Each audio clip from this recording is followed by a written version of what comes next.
Pensei que fosse meu cartão. Minha irmã riu depois de gastar $11.000 poucas horas antes de comprar um carro de luxo. Mamãe mandou uma mensagem: relaxa. Ela só clicou na conta errada. Eu respondi calmamente: fique de olho na sua caixa de entrada. Naquela noite, retirei cada centavo e encerrei todo o acesso financeiro. Na manhã seguinte, ela recebeu 2 e-mails. Um meu. Outro do meu advogado.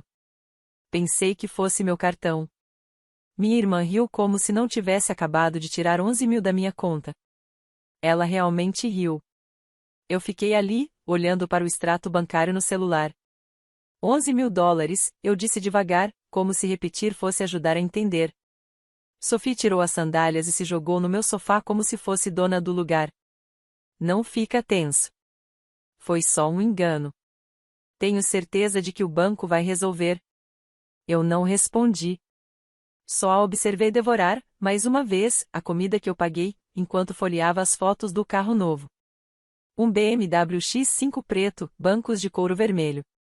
Ela postou há 1 hora com a legenda: trabalhe duro. Se recompense. Só que ela não trabalha. Não desde o ano passado, quando largou o emprego para focar no bem-estar. Desde então, eu tenho pago o aluguel, as compras, as contas dela. Só até ela se reerguer. Aí mamãe manda uma mensagem: relaxa. Foi só um clique errado. Acontece. Clicou na conta errada. Clicou na conta errada. $11.000 em dívida. Levantei, passei por Sophie e peguei meu laptop no balcão da cozinha. Ela nem olhou. Sabe, eu disse calmo. É engraçado. O quê? Ela perguntou com a boca cheia. Confere sua caixa de entrada amanhã. Eu disse, já acessando meu banco. Vai ter algo te esperando. Naquela noite, tranquei tudo. Reverti todas as transferências, congelei as contas conjuntas, cancelei os cartões no meu nome, parei todos os pagamentos que fiz por ela. Na manhã seguinte, 2 e-mails. Um meu. Um do meu advogado. Ninguém acorda num dia e simplesmente percebe que a própria família está te sugando como sanguessugas. Isso vem em camadas. Devagar, silenciosamente, como veneno pingando. Você se acostuma a beber até o coração parar e ainda assim continua sorrindo. Minha irmã Sophie sempre foi o caos que eu limpava. Desde a adolescência, eu era a solução automática. Se ela batia o carro do pai, eu ligava pro guincho. Se ela estourava o cartão, eu cobria. Quando largou o trabalho porque seu chefe destruiu sua aura, eu paguei o aluguel. Não uma, nem 2 vezes, 9 meses seguidos. Toda vez, ela murmurava obrigada enquanto digitava no celular outra história de Instagram sobre autocuidado. Ela tem 31 anos agora. Uma mulher adulta que ainda trata a vida como se fosse um quadro do Pinterest. A identidade da vez? Alquimista do estilo de vida, seja lá o que isso quer dizer. Enquanto isso, eu tenho 34. Sou consultor financeiro. Trabalhei durante toda a faculdade como barman até às 3 da manhã. Montei meu portfólio do zero, saí das dívidas, e finalmente economizei o suficiente para comprar meu primeiro imóvel de investimento, um apartamento de 1 quarto no centro, para reformar. Meu plano de aposentadoria. Adivinha quem perguntou se podia ficar lá por uns meses enquanto coloca a vida em ordem? Soiler, ela nem perguntou. Foi mamãe quem fez isso, durante o brunch. Você sempre foi tão estável, ela disse com doçura, passando manteiga na torrada como se não estivesse prestes a me deixar culpado e sem casa. A Sophie só precisa de um tempo para se recompor. Ela passou por tanta coisa. Se recompor de quê? Perguntei. Ela não trabalha há 15 meses. Exatamente, mamãe respondeu, como se eu tivesse acabado de provar o argumento dela. Então deixei a Sophie se mudar. Temporariamente. Só 30 dias. Ela ficou 11 meses. E, nesses 11 meses, teve exatamente um emprego, passeadora de cães. Por 3 dias. Ela entupiu meu Wi-Fi com workshops de meditação cósmica, matou minha costela de Adão regando com água da lua, e acumulou $743 em compras na Amazon usando meu Echo, sem permissão. Ops, ela disse quando mostrei a fatura. Achei que ainda estava no meu cartão. Sempre a mesma desculpa, achei que fosse meu cartão. Achei que fosse o quarto de hóspedes. Achei que estava tudo bem. E eu fui deixando passar. Porque, lá no fundo, eu queria acreditar que talvez, dessa vez, ela fosse grata. Talvez, dessa vez, mamãe reconhecesse que era eu quem mantinha esse circo disfuncional em pé. Mas não. Sempre que eu expressava alguma preocupação, mamãe soltava aquele sorriso. Você sabe que tá sendo duro demais. Não exagera. Você só tá cansado do trabalho. Sua irmã precisa de apoio agora. Engraçado como esse apoio sempre significava eu sangrando dinheiro enquanto ela queimava a sálvia e dormia até o meio-dia. Depois veio o incidente do seguro. Numa noite, Sofia apareceu descalça na cozinha, balançando uma carta na mão como se fosse confete. Adivinha? Meu plano de saúde expirou. Eu parei no meio da mordida. E por que isso é motivo de festa? Perguntei.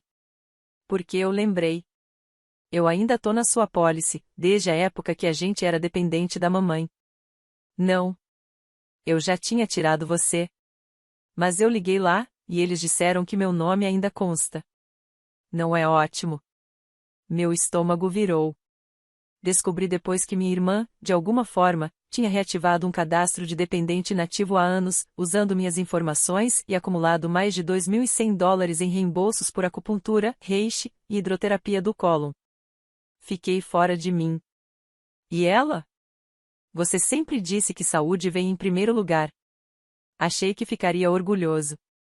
Orgulhoso de fraude de seguro. Foi a primeira vez que perdi completamente o controle. Gritei, bati o laptop, e disse que ela tinha uma semana para sair. Ela chorou. Ligou para mamãe.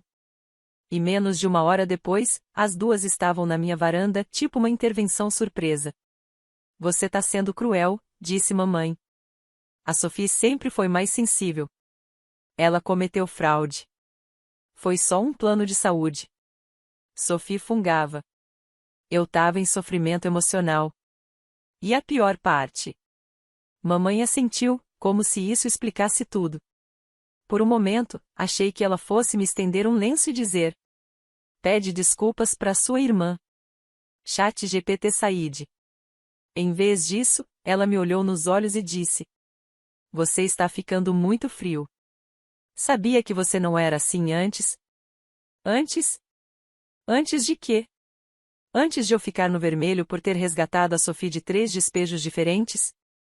Antes de pagar a dívida do cartão de crédito da mamãe sem receber nenhum obrigada? Antes de virar o banco informal de 2 mulheres adultas que acham que limites são invenções patriarcais? Então veio o golpe final. O saque dos $11.000. O dinheiro que levei anos para juntar, evaporou em horas. Aquela conta nem aparecia no aplicativo do banco, a menos que fosse adicionada manualmente. E ela adicionou. Ela foi lá e adicionou.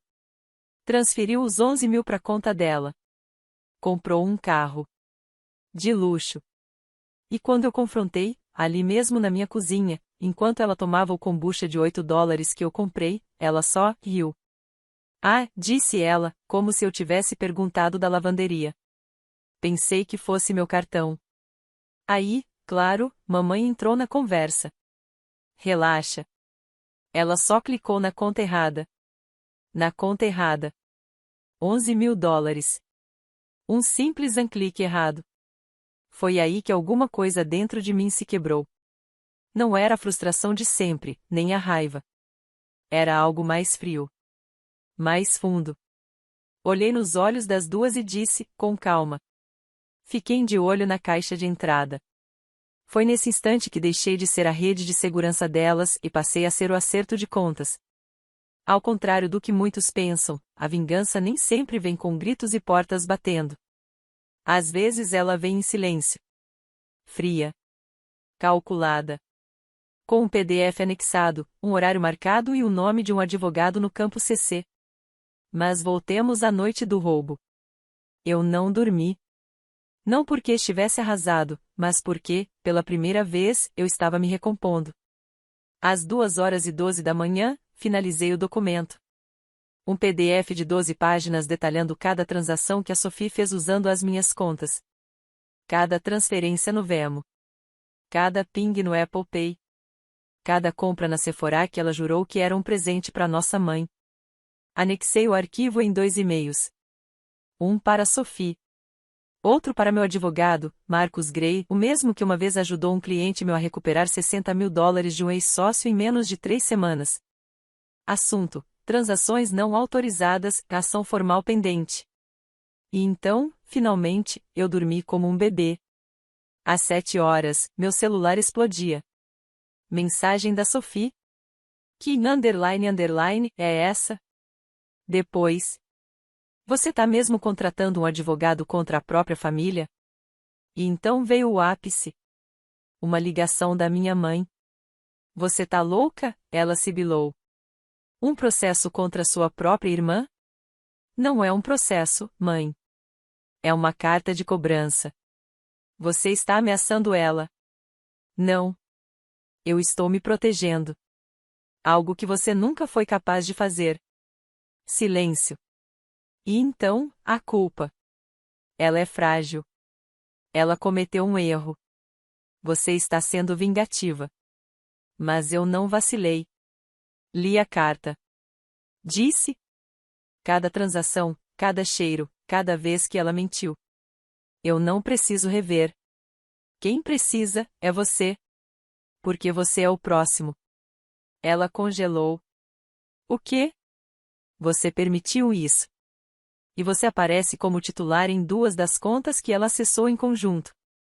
Silêncio. Mais longo desta vez. Então veio a voz fraca. Você não faria isso. Não respondi. Apenas desliguei.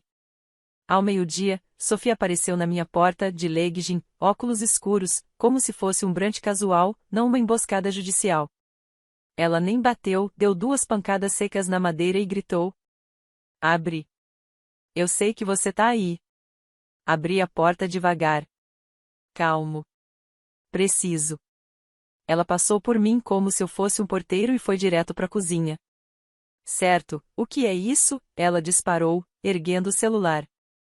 Você tá mesmo me ameaçando com acusação criminal? Não é uma ameaça, respondi. É um pedido. Devolva o dinheiro com juros. Marcos dá entrada na queixa na segunda-feira. Ela bufou. Você tá blefando. Confere seu e-mail de novo. Ela conferiu. E quando viu o endereço do escritório de advocacia no campo de cópia, o rosto dela empalideceu. Espera. Você contratou mesmo um advogado? Sim. Pelos 11 mil? Não. Me aproximei. Por cada centavo que você roubou nos últimos 3 anos. Um total de $28.349,74. A mandíbula dela caiu. Você não pode estar falando sério. Nunca falei tão sério na minha vida. Ela tentou mudar de tática, como sempre. Mas você é meu irmão. A gente devia se apoiar. Você mesmo disse isso quando estava quebrado no ano passado. Eu também estava quebrado, Sophie. Eu só não publiquei isso numa selfie na praia. Os olhos dela se encheram de lágrimas. Mas eu não me comovi. Meu Deus, ela sussurrou, encenando o drama. Você é louco. Você quer me ver sem teto? Não. Eu quero te ver responsável. Foi aí que ela explodiu. Você está com inveja, gritou. Sempre esteve. Da forma como a mamãe me ama mais. De como eu sou livre. De como eu não preciso me esconder atrás de um emprego medíocre no apartamento de condomínio como um covarde. Quase ri. Livre, repeti. Você não é livre. Você é financiada. Uma vigarista de Lululemon. Ela bateu com força no balcão. Vou contar pra mamãe que você tá tentando arruinar minha vida. Vai lá. Peguei uma pasta na mesa e entreguei uma cópia impressa do relatório. Pode mandar junto com os recibos. Ela encarou o papel. Todos aqueles números, datas, rastros digitais. Você é doente, ela sussurrou. Não, respondi. Eu só terminei. E então, a melhor parte. Peguei um segundo envelope lacrado. Endereçado a Sophie Langston. O que é isso? Ela zombou. Sorri. Do banco. Aviso de encerramento de conta. Você não tem mais vínculo com nenhuma das minhas finanças. Sem contas conjuntas. Sem acesso. Sem contato de emergência. Nada. As mãos dela tremiam. Você me cortou. Eu arranquei o parasita. Ela saiu furiosa, batendo a porta, e eu achei que tivesse acabado. Mas às 17 horas, meu telefone tocou. Não era mamãe, era tia Linda. Oi, querida, disse ela com calma. Só queria dizer, bom pra você. Aquilo me pegou de surpresa. Você deve estar abalada, ela continuou. Claro, sua mãe tá ligando pra todo mundo, espalhando a versão dela. Mas eu li o relatório. Ela mandou pro tio Rei sem querer. Meu queixo caiu. Metade da família tá me mandando mensagem agora, tia Linda continuou. A maioria tá do seu lado. Todo mundo já viu como a Sophie age. Aliás, ela ainda me deve $600 daquele esquema de pirâmide de bem-estar que enfiou a gente no ano passado. Quase ri. Tia Linda pigarreou. Só queria que você soubesse, você não tá louco. E não tá sozinho. Pela primeira vez em muito, muito tempo, eu acreditei nisso. Eu esperava fúria. Escândalo. O que eu não esperava, era o silêncio. Silêncio frio. Cortante. Sem desculpas. Sem justificativas. Apenas fantasmas digitais no lugar onde antes existia minha família. Depois que Sophie saiu furiosa, mamãe não ligou por 3 dias. Um recorde na nossa casa, aquela onde ela costumava me mandar mensagem de hora em hora se eu não respondesse em 5 minutos. Quando finalmente respondeu, foi com um parágrafo inteiro que começava com: Estou decepcionada com você.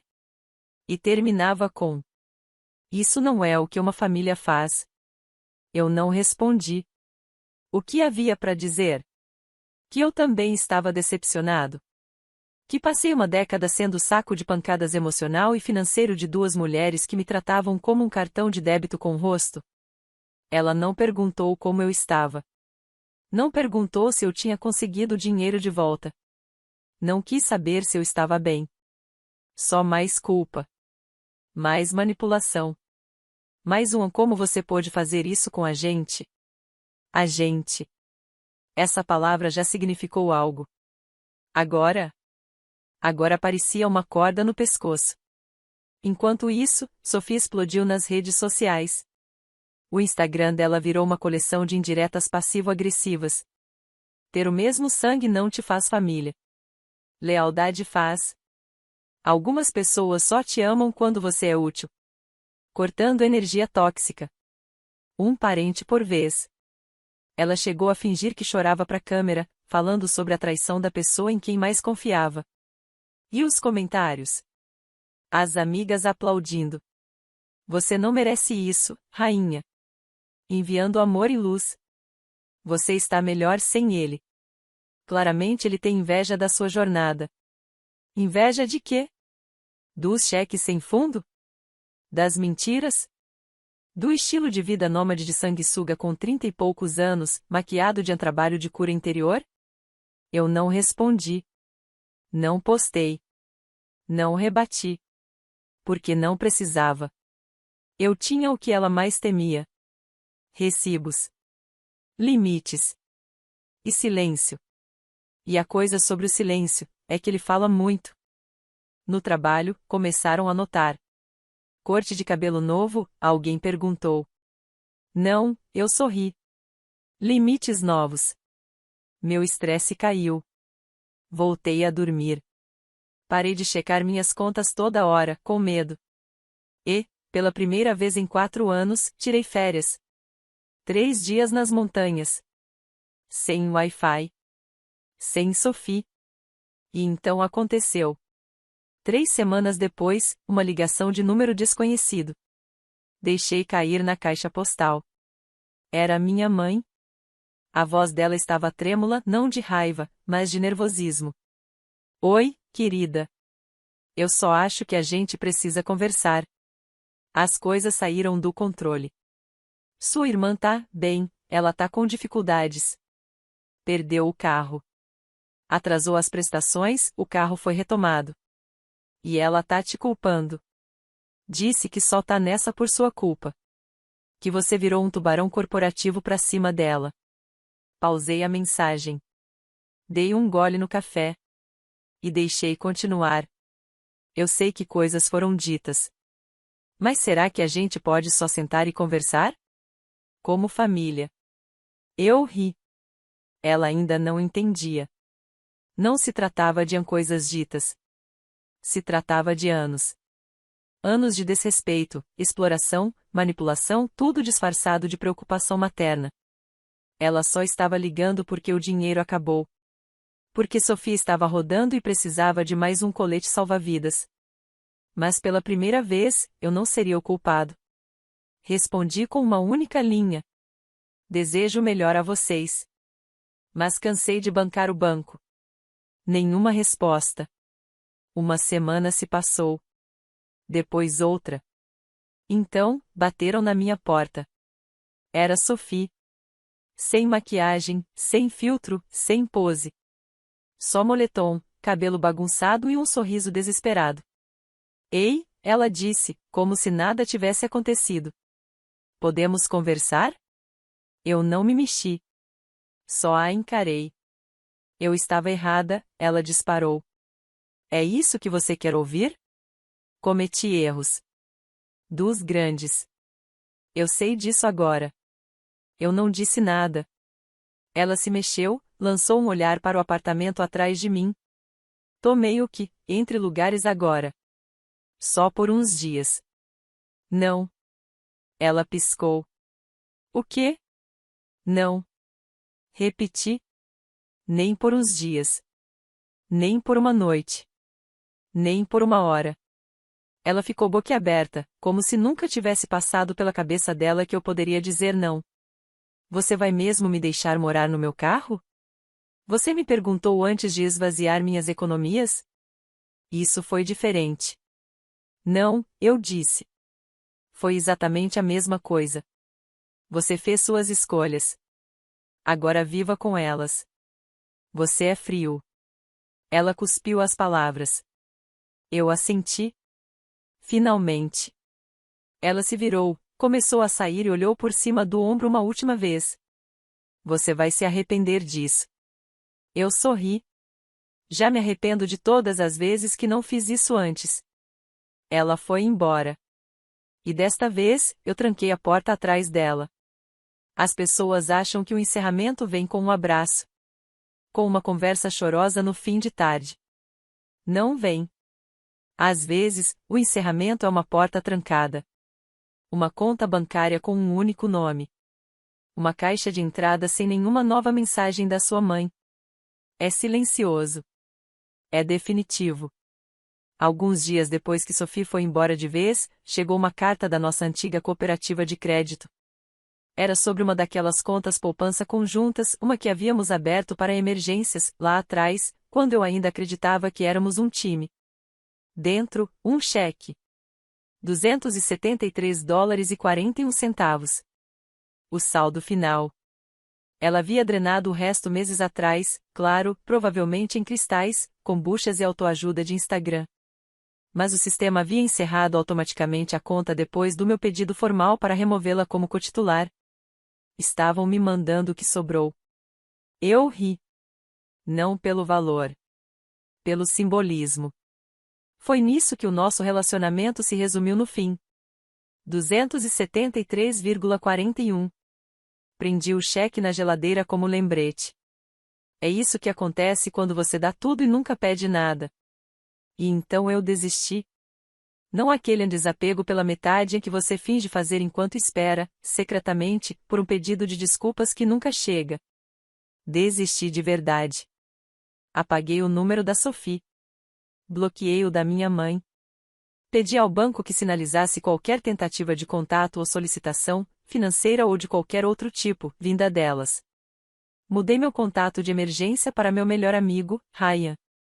Um cara que dirigiu no meio de uma nevasca só para me ajudar a desentupir um ralo e nunca me pediu nada em troca. Reencontrei minha prima Becca, aquela que foi deixada de lado nos eventos de família por ser honesta demais. Acontece que ela já tinha sacado a Sophie e a minha mãe anos atrás e simplesmente se afastou, em silêncio. Você finalmente entrou pro Clube da Liberdade, ela disse quando contei tudo. Demorou, eu admiti. Demorou, mas eu cheguei. E pela primeira vez na minha vida adulta, eu não me senti ansioso quando o celular tocou. Não fiquei esperando a próxima crise emocional ou catástrofe financeira cair no meu colo como um saco de lixo pegando fogo. Eu estava livre. Então, numa noite, sentado na minha varanda, com um copo de bourbon na mão e nenhuma crise para resolver, o telefone tocou. Número desconhecido. Deixei cair na caixa postal. Era Sophie. A voz dela estava suave. Quase rouca.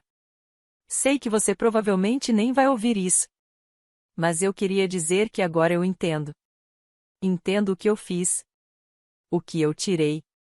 Não só o dinheiro. O espaço. A paz. Eu tirei, e chamei isso de amor. Mas eu estava errada. Ela fez uma pausa. Eu não estou pedindo nada. Só queria dizer isso. Adeus. Fiquei em silêncio por um momento. Depois, apaguei a mensagem. Não por raiva. Mas porque eu simplesmente não precisava mais dela. Eu já tinha meu encerramento. E não veio da voz dela, veio da minha própria força.